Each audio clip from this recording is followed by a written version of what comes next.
Back to news. ఇక మిగిలిన details చూద్దాం.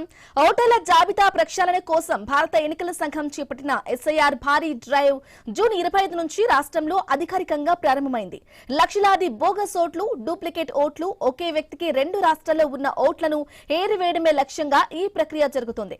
అయితే ఈ సర్వేపై ప్రధాన ప్రతిపక్షం బీఆర్ఎస్ తీవ్ర ఆందోళన వ్యక్తం చేస్తుంది.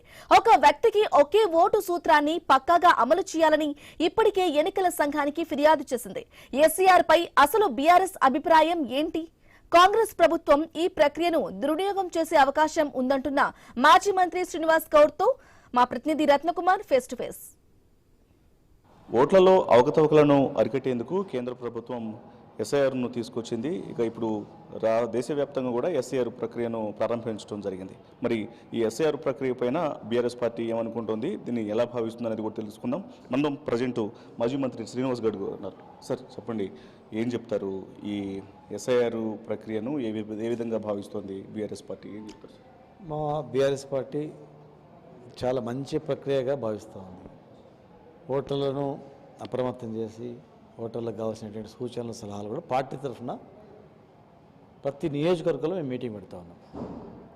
స్టార్టింగ్లోనే కేటీఆర్ గారికి, కేసీఆర్ గారు ఈ దేశంలో ప్రతి పౌరునికి ఒకటే దగ్గర ఓటు హక్కు ఉండాలి, డూప్లికేషన్ ఉండొద్దు, అక్కడ ఇక్కడ ఉండొద్దు, ఒక రాష్ట్రంలో ఉండి ఇంకో రాష్ట్రంలో, ఒక ఊరిలో ఉండి ఇంకో ఊరిలో అట్లా ఉండొద్దు, ఓటు హక్కు ఉండాలి, ఓటు హక్కు ప్రతి ఒక్కరు ఉపయోగించుకోవాలి కూడా అనేటువంటి భావన ఉంది. అందుకే స్పెషల్గా కేటీఆర్ గారు చెప్పి ఒక పవర్ పాయింట్ ప్రజెంటేషను, ఒక బుక్స్ కూడా ప్రింట్ చేయడం జరిగింది. కనుక ప్రతి ఒక్కరూ దాన్ని గౌరవించాలి, దాన్ని ఆచరించాలి. ఒక ఓటకు ఎవరైనా వద్దనుకున్నంటే వాళ్ళు 3 దగ్గర 3 ప్లేస్లో 4 ప్లేస్లో ఉండాలనుకున్న వాళ్ళు వద్దనుకుంటారు. అది ప్రజాస్వామ్యంలో కాదు కదా. రాజ్యాంగం ప్రకారం ఓటకు ఉండాలి, ఖచ్చితంగా ఓటకు ఉపయోగించుకోవాలి కూడా, డూప్లికేషన్ ఉండొద్దు అనుకున్నప్పుడు వాళ్ళు చెప్పిన నియమ నిబంధనలు పాటించాలి. కాకపోతే అది ఫస్ట్ టైము ఎస్ఐఆర్ కనుక ఇది ఎంతమంది వేరు, డిలీషన్స్, యాడింగ్, కొత్త ఓటర్ నమోదు చేయడము, ఫామ్ 6, 7, 8 అది మామూలే. దీనిలో ఏంటంటే ఇది చాలా పకడ్బందీగా 2002 జరిగిన తర్వాత మళ్ళీ ఇప్పుడు జరుగుతుంది. 2002 తర్వాత ఇప్పుడు జరుగుతుంది. 2002 ఓటర్కు మ్యాచింగ్ చేసుకోవాలి. అప్పుడు నువ్వు ఎక్కడున్నావు, ఏడున్నావు, దానికి సంబంధించి ప్రూఫ్ పెట్టి సబ్మిట్ చేసుకోవాలన్నారు. దానికి సంబంధించినటువంటిది ప్రతి వారు గ్రహించాలి. 2002లో ఉన్నప్పుడు మరి ఎక్కడ ఉన్నప్పుడు, ఇప్పుడు ప్రజెంట్ నివసిస్తున్నారు, 2002లో ఇంక వేరే దగ్గర ఉంటాడనుకో, ఆ ఓటర్ లిస్టు యాడ్ చేయాలి.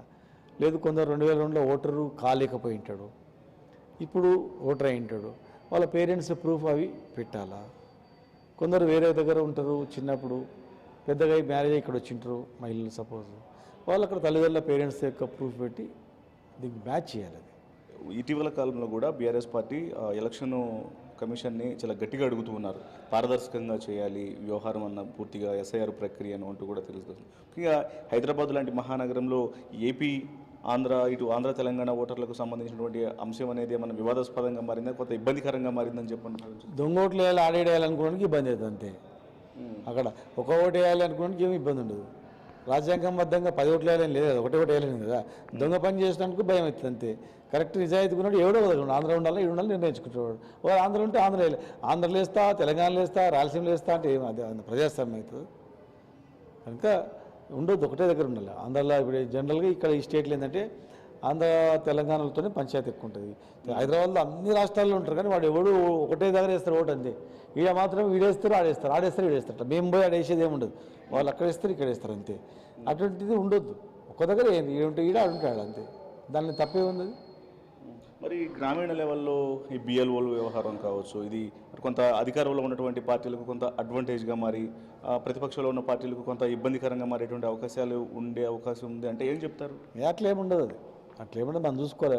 డ్రాఫ్ట్ పబ్లిష్ అవుతుంది, డ్రాఫ్ట్ తర్వాత మళ్ళీ ఆబ్జెక్షన్ కాన్ఫర్ చేస్తారు, ఫైనల్ పబ్లిక్ చూసుకోవాలి, జాగ్రత్త ఉండాలి. ఎవరి మీద డిపెండ్ కాకుండా ప్రతి వ్యక్తి ప్రూఫ్తో సహా సబ్మిట్ చేసుకొని కరెక్ట్ ఉండాలని చూసుకోవాలి అంతే. ఎట్లా క్యాడర్ని ఎట్లా సమయత్తం చేశారు రాష్ట్ర వ్యాప్తంగా? ఎందుకంటే ఓటర్లకు సంబంధించి ఇమ్మీడియట్గా ఆ ఓటింగ్ను నమోదు చేసుకునేటువంటి ప్రక్రియ, క్యాడర్ ఏ రకంగా అప్రమత్తంగా ఉన్నారు సార్ ఈ ప్రక్రియ? క్యాడర్లు మేము కూడా బూత్కు 2 బిఎల్ఓలను ఇచ్చినాం, బిఎల్ఏలు బూత్ లెవెల్ ఏజెంట్లను ఒక బూత్కు. ఆ 2 కూడా ఓటర్ను అప్రమత్తం చేయడము, ఓటర్ లిస్ట్ వాళ్ళ దగ్గర పెట్టుకోవడము, ఎంతమంది చనిపోయిన ఉన్న వాళ్ళని మార్క్ చేసుకోవడము, బతికిన వాళ్ళని మార్క్ చేసుకోవడం, ఇతర దేశాలకు ఇతర రాష్ట్రాలకు పోయిన వాళ్ళని కూడా మార్క్ చేసుకోవడము, ప్రజెంట్ ఉన్న వాళ్ళు ఎంతమంది చూసుకోవడము, వాళ్ళ 2002 లింక్ అప్ చేసుకొని పెట్టుకోవడము, బేలో వచ్చినప్పుడు వారి వెంబడి ఉండి జాగ్రత్తగా వాళ్ళకి అసిస్ట్ చేసి అది ప్రూఫ్తో సహా ఇచ్చేటట్టు చేయడం.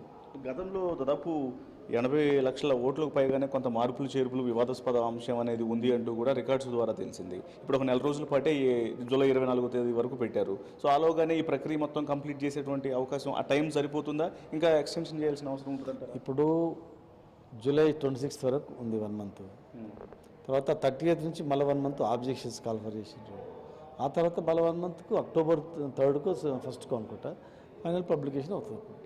అప్పటి వరకు మరి బిఎల్ఓల పని రోజు కొన్ని ఇండ్లు చేయాలి. ప్రజెంట్ మా పార్టీ కార్యకర్తలు నాకు తెలుసు కనుక వాళ్ళ వెంబడి మేము చేస్తాం. కాంగ్రెస్ పార్టీ వాళ్ళ కార్యకర్తలు వాళ్ళు చేయించాలి. ఇంకా ప్రతి పార్టీకి బిఎల్ఏలు ఉన్నారు. ప్రతి పార్టీకి సంబంధించిన కార్యకర్తలను చేస్తే అల్టిమేట్గా ఏంది, అందరు ఓటర్లు నమోదు చేసుకోవాలా, దొంగ ఓట్లు ఉండొద్దు, డూప్లికేషన్ ఉండొద్దు.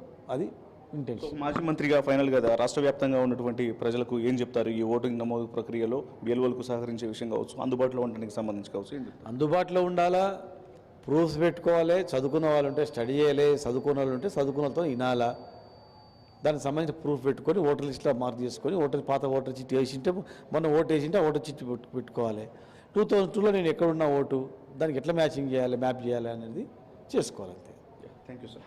సో అది మొత్తానికి ఈ ఓట్లను అవకతవకలకు సంబంధించి అరికట్టేటువంటి ప్రక్రియ ఏదైతే ఉందో వీటన్నిటిని కంట్రోల్ చేయడం కోసం ప్రస్తుతం కేంద్ర ప్రభుత్వం తీసుకొచ్చిన ఎస్ఐఆర్ సంబంధించి ప్రజలందరూ కొంత అప్రమత్తంగా ఉండి తగిన విధంగా ఎస్ఐఆర్ను నమోదు చేయించుకోవాల్సినటువంటి బాధ్యత ఉందంటూ కూడా మాజీ మంత్రి శ్రీనివాస్ గౌడ్ తెలియజేస్తూ ఉన్నారు. కెమెరా పర్సన్ రాజుతో రత్నకుమార్, తెలంగాణ భవన్ నుంచి.